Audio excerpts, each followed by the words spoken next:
আসসালামু আলাইকুম। আপনি যদি ফেসবুকে একজন কন্টেন্ট ক্রিয়েটর হয়ে থাকেন তাহলে এই ভিডিওটা আপনার জন্য। আপনি ভিডিওটা শুরু থেকে শেষ পর্যন্ত দেখুন, তাহলে অনেক ইনফরমেটিভ তথ্য আপনি পাবেন। দেন যে ইনফরমেটিভ তথ্যটা আমি দিতে চাইছি সেটা হচ্ছে, আপনি আপনার ফেসবুক ভিডিওতে যেই ভিডিও আপনি আপলোড করেন, সেটা লং ভিডিও হোক বা শর্ট ভিডিও হোক বা আপনি রিলস ভিডিও হোক, যাই আপনি আপলোড করেন না কেন, সেক্ষেত্রে আপনার ভিডিওতে যারা কমেন্ট করে সেই কমেন্টের নোটিফিকেশন আপনার এখানে শো হয়। দেখতে পাচ্ছেন আমার এখানে নোটিফিকেশন শো হচ্ছে।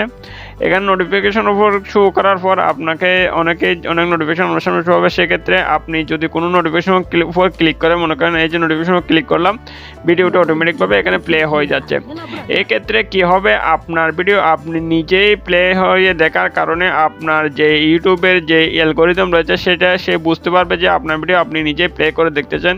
সেক্ষেত্রে আপনার ভিডিও রিচ ডাউন করে দেবে এবং আপনার ভিডিও যে গ্রোথ রয়েছে, আপনার ভিডিও যে ইমপ্রেশন রয়েছে সেটা অনেকটাই কমে যাবে।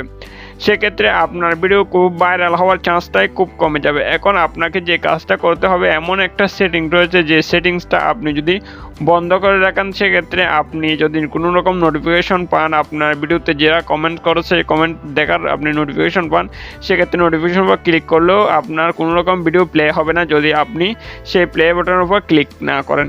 দেন বন্ধুরা, কী সেই সেটিং সেটা জানতে হলে অবশ্যই ভিডিওটা শুরু থেকে শেষ পর্যন্ত দেখুন। দেন সেটিংটা আপনি করার জন্য আপনি আপনার ফেসবুকে আসার পর দেখতে পারবেন এখানে উপরে যে তিনটা লাইন রয়েছে, লাইনের উপর আপনি ক্লিক করে দেবেন। এরপর উপরে একদম সেটিং অপশন দেখতে পারবেন একদম উপরে। দেন এটার উপর আপনি ক্লিক করবেন। এটার উপর ক্লিক করলে আপনি এরকম ইন্টারফেস দেখতে পারবেন। তারপর আপনি স্ক্রল ডাউন করে একটু নিচের দিকে আসবেন। নিচের দিকে আসলে এখানে দেখতে পারবেন মিডিয়া নামে একটা অপশন রয়েছে, দেখতে পাচ্ছেন মিডিয়া। দেন এটার উপর আপনি ক্লিক করে দেবেন। মিডিয়ার উপর ক্লিক করে দিলে এখানে অসংখ্য অপশন এখানে পেয়ে যাবেন। তার মাঝে আপনাকে যে অপশনটা আপনাকে চালু করতে হবে সেটা হচ্ছে নেভার অটোপ্লে ভিডিও। দেখতে পাচ্ছেন নেভার অটোপ্লে ভিডিও, এটা সম্পূর্ণভাবে আমার এখানে টিকমার্ক করানো। দেন আপনি যদি এখানে টিকমার্ক করে দেখতে পাচ্ছেন টিকমার্ক করে দিচ্ছি নেভার অটোপ্লে ভিডিও। তার মানে এখন আমার সামনে যে ভিডিওগুলো আসবে সেগুলো কোনো অবস্থায় প্লে হবে না। যদি আমি ভিডিওর উপর ক্লিক করি তাহলে ভিডিওটা প্লে হবে।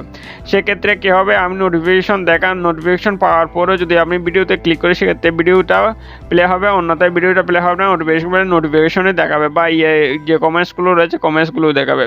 দেন বন্ধুরা, এই সেটিংসটা আপনাকে অবশ্যই চালু করে রাখতে হবে যদি আপনি একদম ফেসবুকে কন্টেন্ট ক্রিয়েটর হয়ে থাকেন। দেন বন্ধুরা, এই হচ্ছে আজকে ভিডিও ভালো লাগলে অবশ্যই একটা লাইক করে দেবেন। আর আমাদের চ্যানেলে যদি এখন আপনি সাবস্ক্রাইব করে না থাকেন তাহলে অবশ্যই সাবস্ক্রাইব করে সাথে থাকবেন, কারণ আমরা বিভিন্ন ইনফরমেটিভ টিউটোরিয়াল নিয়ে আসি এই চ্যানেলে। সো সবাই ভালো থাকবেন। আল্লাহ হাফেজ।